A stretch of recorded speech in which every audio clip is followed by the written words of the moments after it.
మోక్షద ఏకాదశి ఈ మాసంలో వచ్చే ప్రతి గురువారం రోజున లక్ష్మీదేవికి దత్తాత్రేయునికి ప్రత్యేక పూజలు చేయాలి. ఇలా చేయడం వల్ల లక్ష్మీదేవి అనుగ్రహం లభించి సంపద పెరుగుతుందని పురాణాల్లో పేర్కొనబడింది. మార్గశిర శుద్ధ సప్తమిని భానుసప్తమి, రథసప్తమి అని కూడా పిలుస్తారు. ఈ పవిత్రమైన రోజున సూర్యభగవానుడిని పూజించి ఇంట్లో తయారు చేసిన నైవేద్యాలను సమర్పించడం వల్ల శుభ ఫలితాలు వస్తాయి. మార్గశిర అష్టమిని కాలభైరవ అష్టమిగా పరిగణిస్తారు. పరమేశ్వరుని ప్రతిరూపమే భైరవుడు.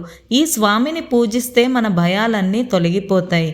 ఇదే నెలలో వచ్చే ఏకాదశిని మోక్షద ఏకాదశి అంటారు. ఈ రోజున విష్ణువుకు ప్రత్యేక పూజలు చేయాలి. మార్గశిర శుద్ధ పౌర్ణమి రోజున దత్తాత్రేయుణ్ణి పూజించడం వల్ల సకల పాపాల నుంచి విముక్తి లభిస్తుంది. అంతేకాదు ఆరోగ్యపరమైన ఇబ్బందుల నుండి కూడా ఉపశమనం లభిస్తుంది.